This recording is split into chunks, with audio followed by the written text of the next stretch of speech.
বিরতির পর স্বাগত। আবারও রাজনৈতিক মাটি ফিরিয়ে পাবার চেষ্টা সিপিএম এর। বামেদের কর্মসূচি চলছে রাজ্যব্যাপী, দেখা যাচ্ছে মহকুমা সম্মেলন, বিভিন্ন জায়গায় সম্মেলন এবং আজ দেখা গেছে জেলা সম্মেলন।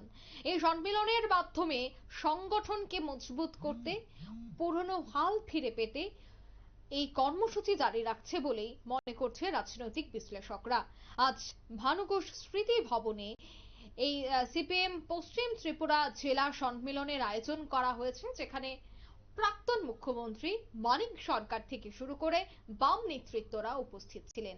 আজকের এই অনুষ্ঠান থেকে কি বলছেন বাম নেতা পবিত্র কর, শোনাচ্ছি। মহকুমা স্তর পর্যন্ত সম্মেলন হলো, দুটো বাদে বাকি 24টা 22টা হয়ে গেছে।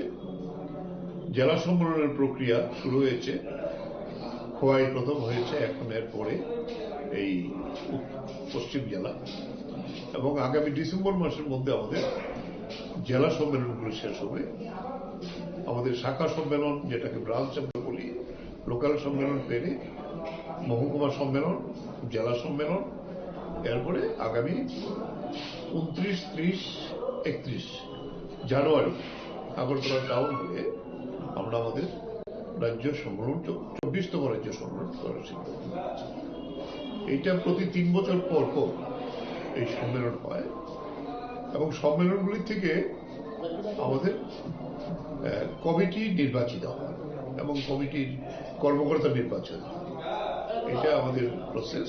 কমিউনিস্ট পার্টি, ভারতের কমিউনিস্ট পার্টি মার্ক্সবাদী এই ধারাকে বহন করে আমরা চলছি, যে যাতে সমস্ত পার্টি সদস্যরা এই নেতৃত্ব নির্বাচনে অংশগ্রহণ করতে পারেন। এই সম্মেলনে খোলামেলা আলাপ আলোচনা হয় এই, এবং আগামী পার্টি কংগ্রেস হবে এপ্রিলে, যেখান থেকে আমরা আমাদের এই 3 বছরের কাজের পর্যালোচনা হবে এবং আগামী 3 বছরের জন্য আবার কি নীতি নির্ধারণ করা হবে, কি পথে পার্টি চলবে, এটাও নির্ধারণ। এই হলো আমাদের প্রক্রিয়া। আপনারা শুনলেন তাদের বক্তব্য। আগরতলা মেলার মাঠ স্থিত দলীয় কার্যালয়ে ভানুঘোষ স্মৃতি ভবনেই এই কর্মসূচির আয়োজন করা হয়েছে। কর্মসূচি উপলক্ষে দলীয় নেতাকর্মী সমর্থকদের উৎসাহ ছিল বেশ লক্ষণীয়। এই কমিটিতে একাধিক বিষয়ে আলোচনা করা হয়। সিপিএম এর পশ্চিম ত্রিপুরা জেলা কমিটির সম্মেলনটি আজ শুরু হয়েছে। এই সম্মেলনে একাধিক বিষয় নিয়ে আলোচনা এবং রূপরেখা, আগামী দিনে কিভাবে নির্বাচন এগিয়ে যাবে, দলকে কিভাবে মজবুত করবে, কার্যকর্তাদের কিভাবে আরো চাঙ্গা করবে, সেই বিষয়গুলি নিয়েও আজ আলোচনা হয়েছে। নিয়ে নিচ্ছে ছোট্ট একটি বিজ্ঞাপন বিরতি।